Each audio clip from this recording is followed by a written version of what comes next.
Branded the ugly high school grad, my family mocked me nonstop. A decade later, they called me the ugly duckling at my own high school graduation, and that same night my beauty-obsessed family disowned me for refusing to change my face.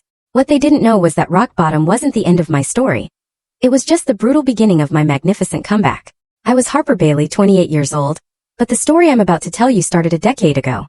I grew up in Wellesley, this super affluent suburb outside Boston. From the outside, our house was the picture of perfection. Sprawling colonial manicured lawns, luxury cars filling a 3-car garage. But inside those pristine walls, appearance wasn't just important. It was everything. My mother, Kimberly Bailey, was a former Massachusetts beauty pageant runner-up who never quite let go of that lost crown. She had this insane beauty regimen, waking at 5 a.m. every day. Her bathroom cabinet looked like a Sephora exploded. Organized by type, purpose, season, it was a shrine. And her weekly salon appointments? Non-negotiable like critical business meetings. God forbid you mess with her Saturday morning blowout. Then there was my dad, Richard Bailey. A high-powered corporate attorney, clients like celebrities and CEOs. He wasn't as obviously obsessed as my mother, but he enforced the family image with an iron fist. Baileys present themselves with excellence. He'd bark before any public outing. His cologne collection cost more than most people's rent, and he never left the house without a perfectly tailored suit, no matter the occasion. And Madison, my older sister, 3 years my senior. She hit the genetic lottery, blessed with mom's high cheekbones, dad's striking blue eyes. Madison was the golden child. Cheerleading captain, homecoming queen, prom queen. She collected beauty titles like other kids collected baseball cards. Her bedroom walls were plastered with pageant sashes and modeling certificates, not band posters or academic awards. And then there was me. From an early age, it was painfully clear I hadn't won that genetic lottery, at least not in the ways my family valued. While Madison was signing with a teen modeling agency at 14, I was battling severe cystic acne that laughed in the face of every dermatologist. While she shopped for homecoming dresses, I was getting fitted for my 3rd set of braces. While she maintained a perfect size 2 figure, I struggled with my weight, fluctuating between chubby and pleasantly plump. Mom's euphemisms, of course. Harper, darling, have you been using that special face wash I bought you? Mom would ask at breakfast, not even trying to hide her disappointment as she scrutinized my latest breakout. You know, if you just cut out dairy like I suggested, your skin would clear right up. The suggestions were endless. Special diets, expensive creams, painful facials where estheticians would tisk-tisk over my problematic skin. By 13, I was on a beauty regimen excessive even for a Hollywood actress. By 15, Mom casually started leaving brochures for cosmetic procedures on my bed. The comparisons were relentless, not just to Madison but to my cousin Tiffany, to girls at school, to younger versions of my mother. Family gatherings were torture sessions disguised as helpful advice circles. You have so much potential, Harper. My aunt would coo, pinching my cheeks until they were crimson. You just need to put in the effort. Look at your sister. She's up at dawn doing her yoga and skin routine. What no one seemed to notice or care about was that while Madison was winning beauty contests, I was acing every single class. While she was dating the football captain, I was building my first computer program. My bedroom wasn't decorated with tiaras, but with science fair medals and academic certificates. Only my science teacher, Mr. Wilson, seemed to really see me beyond my appearance. During my sophomore year, he pulled me aside after I aced another exam. Harper, you have an extraordinary mind, he said, his eyes serious behind wire-rimmed glasses. Have you considered a future in computer science? You have a natural aptitude that's quite remarkable. Those words were a lifeline. In a household where my intelligence was treated as a consolation prize for my lack of beauty, Mr. Wilson's recognition of my actual strengths gave me something to hold on to. I threw myself into coding with the same determination my sister applied to maintaining her highlights. I taught myself JavaScript, then Python, then C++. I created a little corner of the world where appearances didn't matter, where my acne and braces and awkward body were irrelevant. What mattered was my mind, my creativity, my problem-solving abilities. My parents viewed my computer interest as a peculiar hobby at best. It's making her more antisocial, I overheard my mother telling my father one night. And the blue light from the screen isn't doing her complexion any favors. My 16th birthday marked a turning point. Instead of the laptop upgrade I'd been hinting at for months, my parents presented me with an envelope. Inside was a gift certificate for a consultation with a plastic surgeon. Surprise! My mother exclaimed, her smile wide and expectant.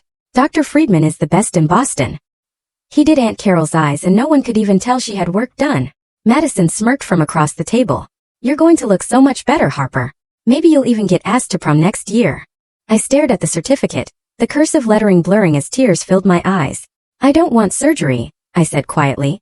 My father cleared his throat. Harper, your mother and I have given this a lot of thought.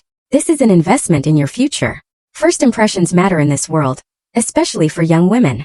But I'm only 16, I protested, my voice cracking. Exactly. My mother nodded eagerly. Perfect timing for you to start senior year with a fresh look. Dr. Friedman can fix that nose and maybe do something about your chin. Nothing dramatic, just enhancements. I excused myself to the bathroom, locked the door and cried silently, the gift certificate crumpled in my fist. That night I started coding a blog where I could express myself anonymously, where I could exist without being reminded of all the ways I failed to meet the Bailey beauty standard. What I didn't know then was that this blog would eventually become my ticket to freedom. But first, I had to survive senior year in the Bailey household. Senior year arrived with a flurry of college applications and increasing pressure. While my classmates stressed about personal essays, I was juggling two distinct lives. The perfect Bailey daughter my parents demanded and the brilliant coder I was becoming in secret. My focus remained laser-sharp on academics.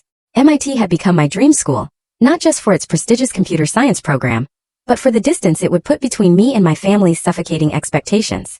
Every A on my transcript was another step toward Cambridge in a way. Meanwhile, my battle with cystic acne reached new heights. Despite spending thousands on dermatologist appointments, prescription medications, and high-end skincare, my skin refused to cooperate. Each new breakout was treated like a family emergency. Harper, did you touch your face again? You know that spreads bacteria. My mother would scold, examining my skin under the harsh bathroom lights. We have the Reynolds Charity Gala this weekend. What am I supposed to tell people? My sister Madison's friends had appointed themselves my unofficial tormentors at school, led by Brooke Henderson. Their favorite game was Harper Makeover, where they'd loudly discuss what procedures I needed while standing near my locker. Definitely a nose job first, Brooke would announce loud enough for nearby students to hear. But honestly, it might be easier to just start from scratch. Their laughter would echo down the hallway as I hunched deeper into my oversized sweater, trying to become invisible. My refuge became the computer lab during lunch periods. While others socialized, I worked on my coding projects and maintained my anonymous blog, CodeGirlX. What had started as a digital diary had evolved into a respected resource for young coders. I posted tutorials, shared projects, and connected with a community that had no idea what I looked like and didn't care. When college acceptance letters began arriving in spring, I kept my growing pile of yes envelopes secret. Harvard, Stanford, Caltech, and finally MIT with a partial scholarship. I couldn't contain my excitement when that particular letter arrived, letting out a small squeal in the privacy of my bedroom. What are you so happy about? Madison appeared in my doorway, her eyes narrowing suspiciously. Nothing, I said quickly, tucking the MIT letter under my pillow. Whatever. Mom wants to talk to you about college applications. She's been calling Aunt Beth about getting you an interview at Vassar. I froze. But I've already been accepted to. To what? Community college. Madison scoffed. Mom's been working on this for months. Aunt Beth is an alumni donor. They're expecting you to follow family tradition. All Bailey women go to Vassar. That evening, I tried to share my MIT acceptance during dinner. I have some good news, I began cautiously. I got accepted to MIT with a scholarship. The table fell silent. My father set down his fork, and my mother's smile became fixed. MIT? That engineering school. My mother's voice was tight. Harper, we've discussed this. Vassar has an excellent liberal arts program, and you'd be following in my footsteps. But I want to study computer science, not liberal arts. My father cleared his throat. Computer science isn't a suitable career for a young woman from your background. It's all antisocial men in basements. No Bailey is going to become some sort of tech hermit. Besides, my mother added, Vassar girls have a certain polish. MIT is so unfeminine. The argument escalated until I retreated to my room in tears, the MIT acceptance letter clutched to my chest. That night I made my decision. I would attend MIT, with or without my parents' blessing or financial support. As graduation approached, a new battlefield emerged. What I would wear to the ceremony. Shopping for my graduation dress became an exercise in psychological warfare. My mother dragged me to upscale boutiques, selecting dresses that were either too tight, too revealing, or completely impractical for sitting through a 3-hour ceremony. This one highlights your waist, she insisted, holding up a form-fitting satin number that made me look like I was being vacuum sealed. We need to accentuate your few good features. After 5 miserable shopping trips, she finally selected a pale pink dress with an uncomfortable corset back that left me gasping for breath. The moment we returned home, I began planning modifications. Subtle alterations to make the dress wearable without my mother noticing until it was too late. Late at night, I carefully let out seams and loosened the corset ties, replacing them with hidden elastic panels that allowed me to breathe. I adjusted the neckline to be less revealing and added small pockets, a practical addition my mother would have vetoed as bulky. 2 days before graduation, I tried on the modified dress. It looked nearly identical to the original design, but felt entirely different. Comfortable, practical mine. For once, I didn't hate my reflection. My small victory was short-lived. The morning of graduation arrived with a fresh crisis. My mother entered my room at 6 a.m., arms laden with makeup kits, hot rollers, and her emergency sewing kit. "We need at least 3 hours to get you ready," she announced, plugging in a curling iron. "I've booked Margot to do your makeup. She's a miracle worker." I took a deep breath. "Mom, I'm not wearing a full face of makeup to graduation." She froze, the curling iron dangling from her hand. "Don't be ridiculous." "Of course you are." "No, I'm not. It's June in Massachusetts. It'll be 90 degrees in those polyester gowns. Everything will melt off anyway. That's why we use setting spray." "Harper, don't be difficult. I'm wearing light makeup that I'll apply myself. And I'm wearing my hair down, not in an updo." My mother's face flashed with anger. "Absolutely not. You need all the help you can get. The Wilsons will be taking photos, the Hendersons, the Clarks. Everyone who matters will be there." "It's my graduation," I said, my voice stronger than I felt. "And for once, I'm going to be comfortable." The fight that ensued was epic, with my mother cycling through tears, threats, and finally icy silence. When I walked downstairs 2 hours later in my modified dress, my hair simply blow-dried straight, and minimal makeup, she looked at me like I'd shown up in pajamas. "You're embarrassing this family intentionally," she hissed as we prepared to leave. "I hope you're proud of yourself." I wasn't proud. Not yet. But for the first time I wasn't ashamed either. That would come later, in ways I couldn't have imagined. June 7th dawned bright and humid. The kind of New England summer day where the air feels like a wet blanket. By the time we arrived at Wellesley High's football field, where rows of white folding chairs faced a flower-bedecked stage, my carefully straightened hair was already starting to frizz. My father parked his Audi in the VIP section, a perk of his generous donations to the school's endowment fund. The Bailey family exited the vehicle like celebrities arriving at a premiere.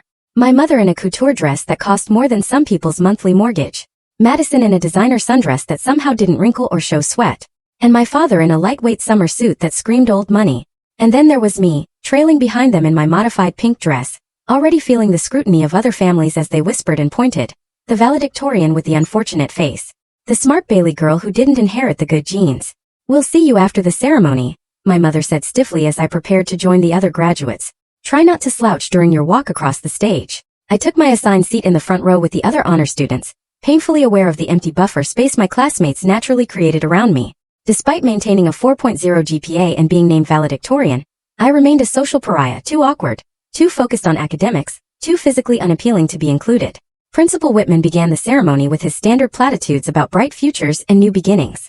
I half-listened, mentally rehearsing my valedictorian speech while scanning the crowd for Mr. Wilson, the only teacher who had truly supported me. I spotted him near the back, giving me a subtle thumbs up when our eyes met. When my name was called to deliver the valedictorian address, the applause was perfunctory at best. I approached the podium, adjusted the microphone with trembling hands, and began the speech I'd worked on for weeks.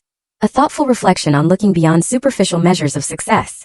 "True value isn't found in appearances or popularity," I said, my voice gaining strength as I continued. "It's found in the unique contributions each of us brings to the world."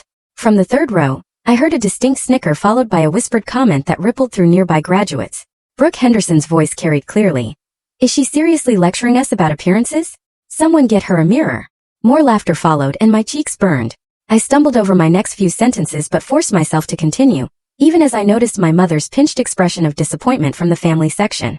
After the ceremony, as graduates hugged and families took photos, I stood awkwardly by the stage, clutching my diploma.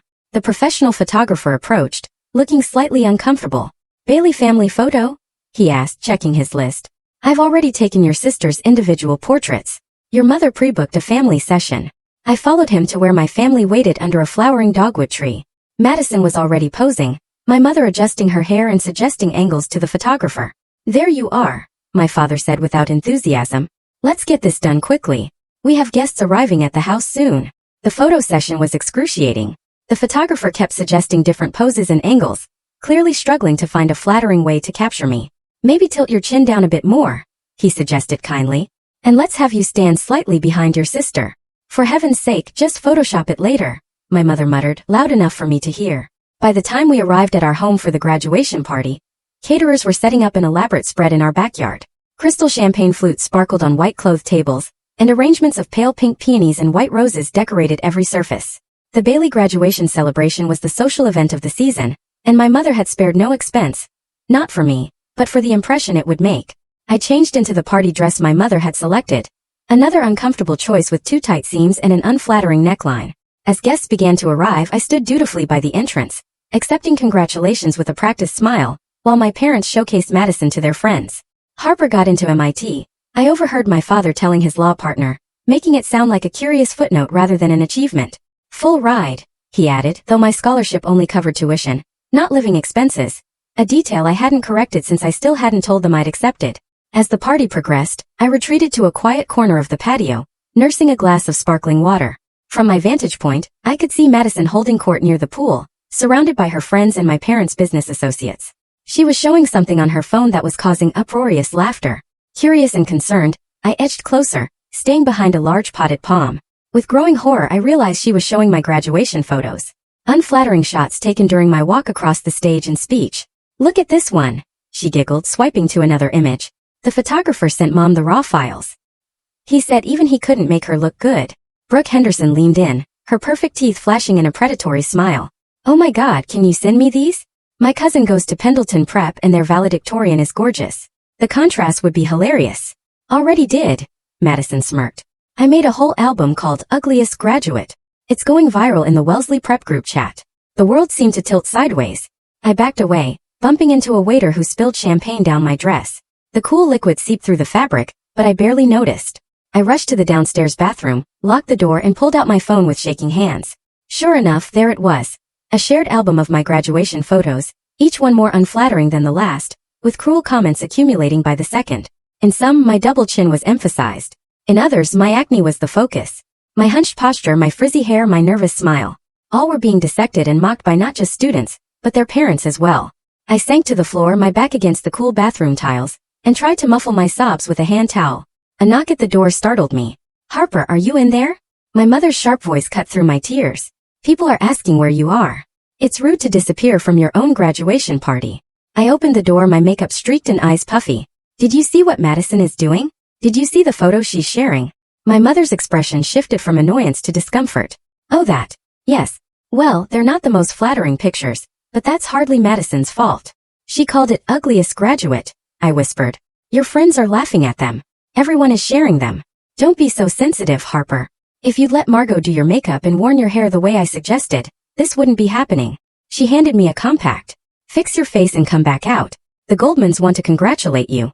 And Mr. Richards from your father's firm is asking about your MIT acceptance." I stared at her, unable to believe what I was hearing. "You're not going to say anything to Madison? You're not going to make her take them down?" My mother sighed, checking her watch. "What's done is done now. Please be ready in 5 minutes and put some powder on that redness." She left me standing there, clutching her compact, my world collapsing around me. Through the bathroom window, I could see more guests arriving. My father's business associates, local politicians, family friends who had known me my entire life. All of them would have seen those photos by now. All of them would be judging, pitying, or mocking me. I slipped out through the kitchen entrance, ignored by the busy catering staff, and made my way to the garden shed behind our property. There, surrounded by gardening tools and the scent of fertilizer, I curled up on a burlap sack and allowed myself to break down completely. The sobs that tore from my throat didn't sound human. They were the accumulated pain of years of degradation and disappointment. As twilight fell and the party continued without me, I made a decision. I couldn't live like this anymore. Something had to change, even if it meant losing everything I'd ever known. The morning after graduation dawned with an eerie calm. I had eventually returned to the house long after the party ended, slipping in through the back door and avoiding any potential confrontation. My room, with its familiar pale blue walls and neatly organized bookshelf, felt like a stranger's space, a relic from a life I could no longer inhabit. At precisely 10 a.m., my father's voice echoed up the stairs. "Family meeting in my study." Immediately. The Bailey family meeting was an institution reserved for major announcements or serious infractions. Seated in the leather wingback chairs that faced my father's imposing mahogany desk, we looked like participants in a corporate board meeting, rather than a family discussion. My father remained standing, his hands clasped behind his back as he paced the Persian rug. My mother sat rigid in her chair, her expression unreadable. Madison examined her manicure, clearly bored with the proceedings. "Yesterday was unacceptable," my father began, his lawyer voice in full effect. "Harper, your disappearance from your own graduation party was noticed by everyone. The Goldmans were offended, and Senator Wilson's wife specifically asked to speak with you about her daughter's debate camp." I stared at the floor, unable to believe this was his concern after what had happened. "Furthermore," he continued, "your appearance and presentation throughout the day reflected poorly on this family. The Baileys have standards, Harper. Standards and expectations that you consistently fail to meet." My mother nodded in solemn agreement. We've done everything we could, Richard. The dermatologists, the dietitians, the style consultants. Harper simply refuses to put in the effort. That's not fair, I said quietly. I've tried everything you've asked. My skin condition is medical, not from lack of effort. And yesterday Madison publicly humiliated me by, "Don't blame your sister for your shortcomings." My father cut me off. Madison has always understood what it means to be a Bailey. She represents this family with grace and beauty. Madison smirked at me from across the room. Which brings us to the matter at hand, my father continued, his voice taking on a formal tone that sent chills down my spine. Your mother and I have made a decision. We cannot continue to support your deliberate rejection of our family values. My mother opened a folder on her lap, removing what appeared to be a glossy brochure. We've consulted with Dr. Friedman again. He's prepared a comprehensive plan. Rhinoplasty, chin recontouring, possibly liposuction, and a chemical peel series for your skin issues. I stared at her in disbelief. You want me to completely change my face? We want to help you reach your potential, she corrected, sliding the brochure across the desk. Dr. Friedman could schedule the first procedures next week. You'd have the summer to recover before MIT. If, my father interjected, you still insist on attending MIT rather than Vassar? That's another discussion entirely. The room seemed to shrink around me as the full implications became clear. This wasn't just about yesterday's humiliation or my appearance. This was an ultimatum. And if I refuse? I asked, my voice barely audible. My father's expression hardened. Then we can no longer financially support you. No tuition, no living expenses, no family backing. You'd have to make your own way, my mother added, her tone suggesting this was an impossibility. And of course, you couldn't continue to live here representing the Bailey name, while rejecting Bailey standards. You're disowning me over plastic surgery? I couldn't believe what I was hearing. After all my academic achievements, my scholarships, my coding projects, none of that matters because I won't change my face? Don't be dramatic, Harper, my father scoffed. We're offering you a chance to improve yourself and continue being part of this family. The choice is yours. Something inside me, something that had been bending and compressing for years, finally snapped. I stood up, my legs shaking but my voice surprisingly steady. My face is not the problem. This family is the problem. You've made me feel worthless my entire life because I don't look like Madison. You've ignored my accomplishments and magnified my flaws. Yesterday Madison publicly humiliated me by sharing unflattering photos labeled ugliest graduate. And neither of you said a word to her. You're not offering improvement. You're demanding conformity to your shallow, appearance-obsessed values. My mother gasped, but I continued, years of suppressed feelings pouring out. I accepted MIT's offer weeks ago. I'm going with or without your money, and I'd rather live in a cardboard box than spend another day trying to meet your impossible standards. How dare you speak to us that way? My father thundered, his face flushing with anger. After everything we've done for you, what exactly have you done for me? I challenged. Criticized me, compared me to Madison, made me feel like I'm never good enough. That's not parenting. That's emotional abuse. The word abuse hung in the air like a thunderclap. My father's expression darkened dangerously. You have 2 weeks, he said, his voice cold and final. Either schedule the procedures with Dr. Friedman or find somewhere else to live. Your trust fund will be frozen until you comply. Madison, who had been unusually quiet during this exchange, finally spoke up. She keeps a diary, under her mattress. She's written some very interesting things about this family. My blood ran cold. My diary contained my most private thoughts, my pain, my anger, my plans for the future. And Madison had read it. You went through my things? I whispered, feeling completely betrayed. She shrugged, a small smile playing at her lips. I was looking for a phone charger.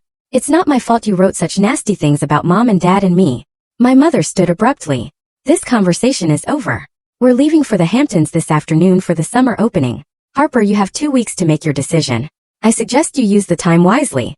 They filed out of the study, leaving me alone with the plastic surgery brochure and the shattered remains of my family relationship. I returned to my room in a daze, pulling out my diary from its hiding place. Sure enough, several pages had been dog-eared, the entries where I'd vented my frustrations most bluntly. That afternoon, the house fell silent as my family departed for their Hamptons vacation, a traditional Bailey summer migration I would not be part of. Alone in the empty mansion, I began methodically packing my essentials. Clothes, toiletries, my laptop and coding books, the few sentimental items I couldn't bear to leave behind. Everything fit into 2 suitcases and a backpack. A shockingly small representation of 18 years of life. I withdrew the $237 in my personal savings account, all I had that wasn't controlled by my parents. I booked a bus ticket to Cambridge, leaving the following morning. Then I wrote a brief note. I choose myself. Don't contact me. I left it on my father's desk alongside the untouched plastic surgery brochure. The next morning I took one final look at the house I'd grown up in. The manicured lawn, the elegant facade, the suffocating perfection. I felt no nostalgia, only relief as I wheeled my suitcases down the driveway and walked to the bus station, stepping into an uncertain future entirely on my own. The transition from Wellesley privilege to Cambridge struggle was more brutal than I'd anticipated.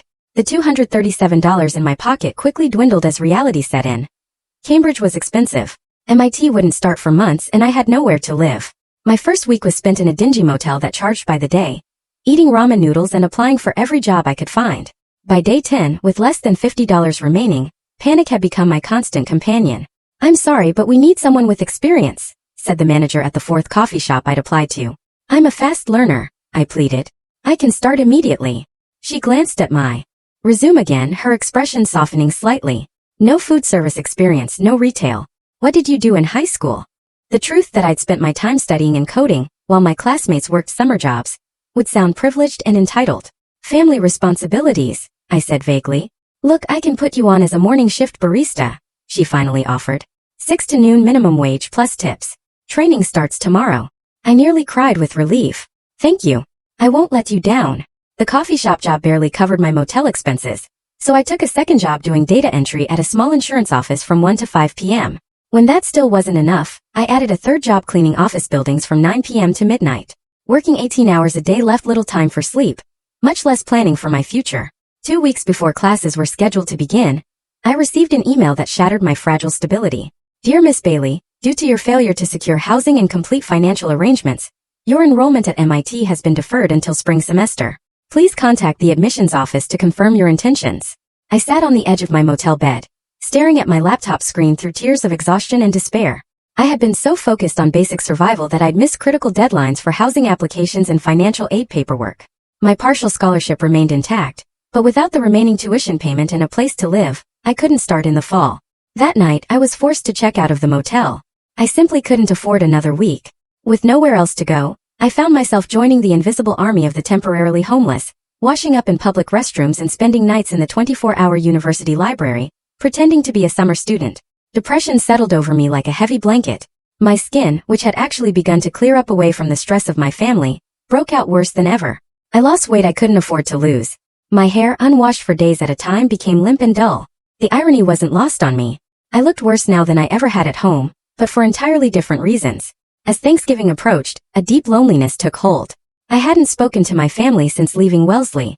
Despite everything, some small wounded part of me hoped they might reach out, that my absence might have made them reconsider their ultimatum. In a moment of weakness, I sent a carefully worded email to my mother. "I hope you're well. I wanted to let you know that I've deferred my MIT admission until spring while I work full-time. I'm doing fine and making my own way. Happy Thanksgiving." No response came. A week later, I sent a brief message to my father. "Dad, I know we left things in a bad place. I'm working hard and planning to start MIT in January. I hope we can talk sometime." The silence was deafening. Finally, 2 days before Christmas, I tried reaching out to Madison. "I know we've had our differences, but it's Christmas. Could we talk this time?" My email bounced back. Undeliverable. Recipient unknown. Confused, I tried my parents' emails again. Both returned the same error message. They had changed their email addresses without telling me. Complete disconnection. With shaking hands, I wrote a physical letter to our Wellesley address, pouring my heart onto the page. I didn't ask for money or even forgiveness, just acknowledgement that I existed. A week later, my letter returned to the coffee shop address I'd included as a return address. Stamped across the envelope in red ink. Return to sender. No longer at this address. They had moved. My family had physically relocated without telling me, leaving no forwarding address. The finality of it knocked the wind from my lungs. They hadn't just disowned me, they had erased me. The combination of physical exhaustion, emotional devastation, and poor living conditions finally caught up with me 2 days after Christmas. In the middle of my morning shift at the coffee shop, I collapsed, my body simply shutting down. I woke up in a hospital bed with fluids dripping into my arm. A nurse named Janet was adjusting my pillows, her kind face creased with concern. "There you are," she said gently. "You gave everyone quite a scare, young lady. What happened?" My voice sounded strange to my own ears. "Severe dehydration, malnutrition, and exhaustion," she explained. "Your body just couldn't keep going. The doctor wants to keep you for observation at least overnight."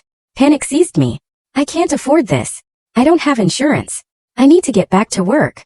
Janet placed a calming hand on my arm. "Your manager at the coffee shop called an ambulance when you collapsed. She also mentioned that you might be in a difficult situation." Shame burned through me. "I'm fine. I'm a student, Just working through some temporary issues.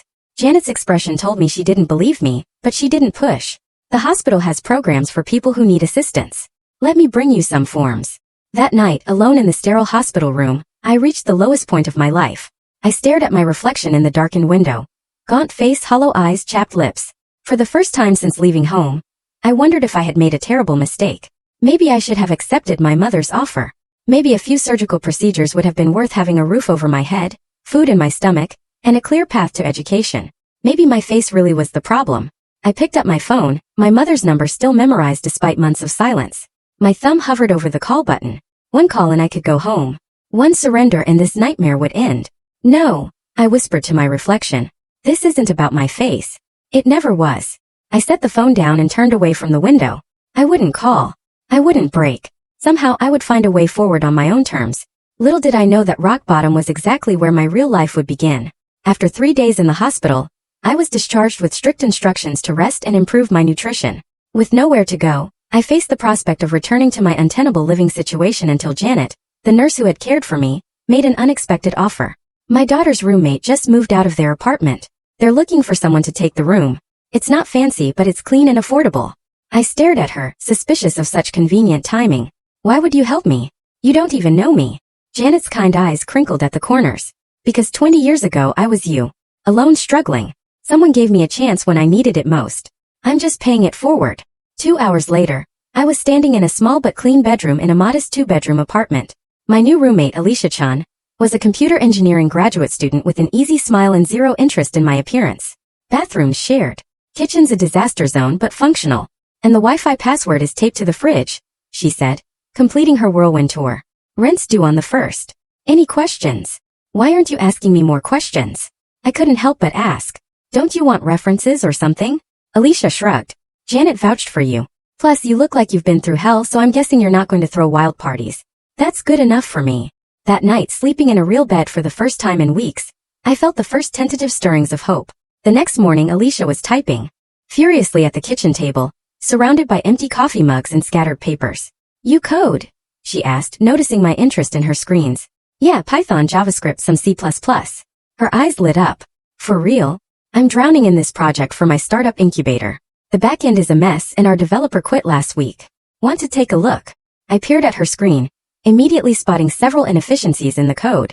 Your loops are redundant here, and this function could be simplified. Holy expletive. Alicia breathed. Can you fix it? Probably. She pushed her laptop toward me. If you can salvage this, I'll pay you. Not much, but something. I spent the day restructuring Alicia's code, losing myself in the familiar comfort of programming logic. By evening, I had transformed her unwieldy backend into something streamlined and functional. This is incredible, she said, reviewing my work. Where did you learn to code like this? Self-taught mostly. I was supposed to start at MIT this fall, but I trailed off, not wanting to explain my whole sad story. MIT? Wait, have you published anything? Blog posts, tutorials, anything? I ran a coding blog called CodeGirlX for a few years, I admitted. Alicia's jaw dropped. You're CodeGirlX?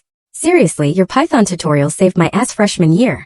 The validation from a complete stranger, someone who knew my work but not my face or my family name, felt like pure sunshine after months of darkness. Our startup needs someone with your skills, Alicia continued. It's just a small team working on an app for college students, but we have seed funding. It wouldn't be much at first, but I'll take it, I said immediately. The next few weeks brought rapid change. Alicia introduced me to her startup team, who cared more about my coding abilities than my appearance.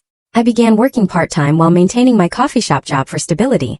In late January, I received an email from MIT's financial aid office. Dear Miss Bailey, we have reviewed your situation and are pleased to offer you an expanded aid package, including emergency housing assistance and a work-study position in the computer science department. Please contact us to complete the necessary paperwork for spring enrollment. It turned out that Dr. Reynolds, a professor who had interviewed me during the application process, had taken a personal interest in my case after learning I had deferred. His intervention had unlocked resources I didn't know existed. By February, I was officially an MIT student, living in subsidized housing, working part-time for a startup, and flourishing academically. My professors quickly recognized my abilities, and Dr. Reynolds became a mentor, guiding me through both academic challenges and life adjustments. You have extraordinary talent, Harper, he told me after I aced my first major project. But more importantly, you have extraordinary resilience. Spring bloomed into summer, and I secured an internship at a small tech company that paid enough for me to quit the coffee shop. For the first time in my life, I was completely self-sufficient, making my own decisions, following my own path, answering to no one but myself. One evening in late August, as Alicia and I shared takeout Chinese food in our apartment, she made an observation that startled me. "Your skin has really cleared up," she said casually, reaching for another egg roll. "Not that it matters, but you look healthier." I touched my cheek reflexively. She was right. Months of reduced stress, regular meals, and adequate sleep had transformed my complexion. The severe acne that had been a source of family shame had faded to occasional minor breakouts. "I hadn't really noticed," I admitted. Alicia shrugged. "Like I said, doesn't matter. But it's interesting how much of that stuff is connected to stress and mental health. You know, my mom's a dermatologist and she always says the worst thing for skin is a toxic environment." Her words hit me like a revelation. How much of my appearance had been a reflection of the toxicity I'd lived with? How much of my so-called ugliness had been manifested by the very people who claimed to want to fix it? That night I studied my reflection. Really studied it for the first time in years. The face looking back at me wasn't ugly. It wasn't Madison's face, with its conventional beauty and perfect symmetry. It was just mine, unique, distinctive, actually kind of interesting. The following week, a major breakthrough came from an unexpected direction. Dr. Reynolds called me into his office after class. "Harper, I've been following your work on skin condition tracking algorithms," he said, referencing a side project I'd mentioned once in passing. "I think there's significant potential there. Would you be interested in developing it further as part of your independent study?" My skin condition tracking app had started as a personal project, a way to document my own skin issues and identify triggers. I'd coded it during my darkest days as a form of reclaiming control over something that had been used against me. "You think it has commercial potential?" I asked, surprised. "More than potential, it's innovative and fills a genuine need. If you're willing, I'd like to connect you with some people from the Entrepreneurship Center." Within months, my personal project evolved into Natural You, an app that used AI to track skin conditions, identify triggers, and suggest personalized care routines. The irony wasn't lost on me. The very feature that had made me an outcast in my family was becoming the foundation of my professional success. By the end of my sophomore year, Natural You had secured its first round of seed funding. By junior year, we had a team of 5 in office space in Kendall Square. My appearance, once deemed my greatest liability, had become irrelevant to my day-to-day life. People saw my work, my intelligence, my creativity. They didn't fixate on my skin or my nose or my weight. I developed friendships with people who valued substance over style, depth over superficiality. I even started dating Thomas, a mechanical engineering student who found my mind more attractive than my gradually improving appearance. "I like your face," he told me once, running a finger gently along my cheek. "It's interesting. It tells a story." No one had ever described my face that way before. Flawed, yes. Problematic, certainly, but interesting. A story worth telling? Never. As Natural You grew from startup to legitimate business, I found myself increasingly in the public eye, giving presentations, meeting with investors, even doing occasional media interviews. The shy, insecure girl who had once hidden from cameras was slowly replaced by a confident young woman who understood her value beyond physical appearance. I won't pretend the transformation was easy or complete. I still had moments of insecurity, days when old voices echoed in my head. But with each success, each new relationship, each day lived on my own terms, those voices grew fainter. By the time I graduated from MIT at the top of my class, Natural You had over 50 employees, a valuation that made me financially independent beyond anything I could have imagined. I bought my first apartment, a modest but beautiful space overlooking the Charles River, and furnished it exactly as I pleased, with no mother to critique my taste or father to question my choices. As I approached my 10-year high school reunion, I had become someone my 18-year-old self wouldn't have recognized. Not because of any change in my appearance, but because of the confidence, success, and self-acceptance I'd cultivated. Then came the email that would bring my past and present into direct collision. An invitation to the Wellesley High 10-year reunion, followed a day later by a message from a sender I had never expected to hear from again, Madison Bailey. "Harper, I know it's been a long time. I've been trying to find you. We need to talk. Things have changed. Please." The circle was about to close, and I was finally ready to face it. 10 years. A decade since I'd walked away from the Bailey mansion with nothing but 2 suitcases and unwavering determination. Now, as I stood in my penthouse apartment overlooking the Boston skyline, the reunion invitation and Madison's email open on my laptop, I felt oddly calm. Natural You had grown beyond my wildest expectations. Recently valued at over $50 million, our app had expanded into a comprehensive platform supporting people with various skin conditions. And we just launched a foundation providing dermatological care to underserved communities. The girl who had once been mocked for her appearance was now helping thousands embrace their natural beauty. "Are you really considering going?" Thomas asked, wrapping his arms around me from behind. After 3 years together, he knew my family history in detail. I think I need to, I replied, leaning back against his solid presence. Not for them but for me. To close this chapter completely, I replied to Madison's email with a simple message. I'll be at the reunion. We can talk there. The weeks leading up to the reunion passed in a blur of preparations. Not the kind my mother would have insisted upon: no crash diets, painful treatments, or cosmetic procedures. Instead, I focused on my mental preparation, working with my therapist to establish healthy boundaries for the inevitable confrontation. I chose my outfit with care, not to impress, but to remind myself of how far I'd come. A custom-designed dress in deep emerald that complemented my natural features, comfortable yet elegant shoes, and my grandmother's simple pearl necklace, the one possession from my previous life that held positive memories. Thomas offered to accompany me, but this was a journey I needed to complete alone. I'll be fine, I assured him, kissing him goodbye at the airport. The Bailey family can't hurt me anymore. Returning to Wellesley felt like visiting a movie set from a film I'd watched long ago. Familiar, yet strangely two-dimensional. I checked into the Wellesley Grand Hotel, amused by the irony of staying as a paying guest in the very establishment where my parents had once been regulars at charity galas. The morning of the reunion, a text arrived from Madison. Can we meet before tonight? Coffee at Rosewood Cafe at 2. I arrived at the cafe precisely at 2, spotting Madison immediately at a corner table. The years had changed her too. The flawless beauty queen had been replaced by a thin, anxious-looking woman with premature lines around her eyes. Harper, she said, standing awkwardly as I approached. You look great. Thank you, I replied simply, sitting across from her. You wanted to talk. Madison twisted her napkin nervously. I've been trying to find you for almost 2 years. You're not easy to track down. I changed my name legally after MIT, I explained. Harper Wilson, my mentor's surname. She nodded. I saw you in Forbes, the 30 Under 30 feature. I almost didn't recognize you. But then I read about your app and your story. Not the family part, but about MIT and your journey. What do you want, Madison? She took a deep breath. To apologize. For what I did to you. The photos at graduation, reading your diary, all of it. It was cruel and inexcusable. I studied her face, searching for the manipulative sister I'd known. Instead, I saw something unexpected. Genuine remorse. What happened after I left? I asked. Everything fell apart, she said quietly. Dad's firm imploded after a scandal. One of his partners was embezzling and Dad knew about it. Mom had a breakdown when their social standing collapsed. They lost almost everything, including the house. I absorbed this information without the satisfaction I might once have expected. And you? I married Bradley Henderson right after college. Brooke's brother. Remember him? It was a disaster. Divorced after 2 years. She laughed bitterly. Turns out being pretty wasn't enough to sustain a marriage or a career. I'm working in real estate now, barely making ends meet. I'm sorry things have been difficult, I said, surprising myself with my sincerity. Mom and Dad are coming to the reunion tonight, Madison continued. They know you might be there. Dad. He wants to talk to you about an investment opportunity. Of course he did. Some things never changed. And what do you want, Madison? Her eyes filled with tears. A sister. I know I don't deserve one after how I treated you, but seeing what you've built, who you've become. I'm proud of you, Harper, and I miss you. I didn't offer forgiveness in that cafe. It was too soon, the wound still tender despite the years. But I did offer possibility. Let's see how tonight goes. The Wellesley High School gymnasium had been transformed for the reunion, though no amount of twinkling lights could fully disguise its essential nature. I entered alone, immediately aware of the ripple of recognition that spread through the crowd. Brooke Henderson spotted me first, her eyes widening as she elbowed her friend Cassandra. Their shocked expressions were worth every moment of hardship I'd endured. Harper Bailey. Principal Whitman approached, beaming. Our most successful alumna. We've been hoping you'd attend.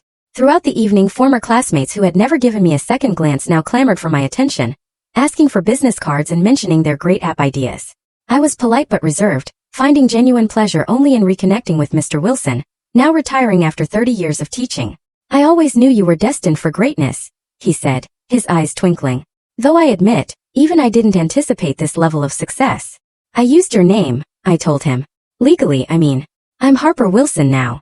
His eyes filled with tears. I can think of no greater honor. The confrontation I'd been anticipating came near the end of the evening. I was chatting with Mr. Wilson when I felt a familiar presence behind me. Turning, I faced my parents for the first time in a decade. My mother had aged dramatically. Her once perfect features now heavily lined despite obvious attempts at cosmetic intervention. My father's commanding presence had diminished, his shoulders slightly stooped, his designer suit a little too loose. Harper, he said, extending his hand as if we were business acquaintances. You're looking well. Thank you, I replied, shaking his hand briefly. It's been a long time. We've been following your success, my mother added, her smile tight. The app, the Forbes feature, very impressive.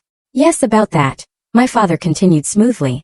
I've recently established a new law practice focusing on intellectual property and tech startups. I believe my expertise could be valuable to your company. Perhaps we could discuss a potential collaboration. 10 years ago, his dismissal had shattered my world. Now, his transparent attempt to capitalize on my success barely registered as an emotional blip. I have excellent legal representation, but thank you for the offer, I replied calmly. Of course, he backpedaled quickly.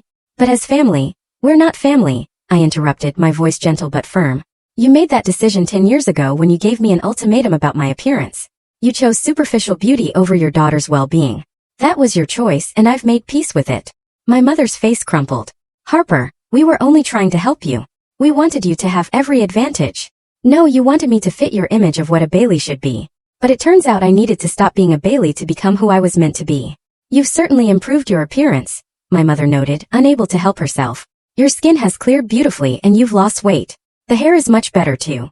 I smiled, recognizing the backhanded compliment for what it was. The last desperate attempt to maintain her worldview. My appearance hasn't improved, Mom. I've simply stopped allowing others to convince me it was a problem. I felt a hand on my shoulder and turned to see Madison. Mom, Dad, I think we should go, she said quietly. Harper has other people to catch up with. As they turned to leave, I called out, Madison. She looked back hopefully. Coffee next week? Same place. Her smile was genuine. I'd like that. Watching them walk away, I felt no triumph, no vindication, only liberation. The family that had once defined me through their rejection no longer held any power over my self-worth. Later that night, back in my hotel room, I video called Thomas to share the events of the evening. So that's it? Chapter closed? He asked. I considered the question. Not closed exactly. Rewritten. I'm open to having some kind of relationship with Madison. She seems genuinely changed. As for my parents, I can be civil, but there are boundaries I won't compromise on. I'm proud of you, he said simply. 2 days later, I delivered the keynote address at a girls' tech conference in Boston. Looking out at the sea of young, eager faces, girls who would face their own challenges and pressures around appearance and worth, I shared my story publicly for the first time. Your value isn't determined by your appearance, I told them. Not by your skin or your weight or your features. Your worth lies in your mind, your heart, your resilience, and your unique contributions to this world. It took me losing everything to discover that truth. My hope is that you can learn it without the same painful journey. My story doesn't have a fairy tale ending where family wounds are magically healed. My relationship with Madison is slowly rebuilding, one careful conversation at a time. My parents remain on the periphery. Our interactions limited and conditional. But that's okay. The happy ending isn't about them. It's about me and the life I've created on my own terms. 10 years ago, they called me the ugly high school graduate and disowned me for refusing to change my appearance. Today, I know that what they saw as my greatest flaw became the foundation of my greatest strength. The ability to see beyond the surface and value what truly matters.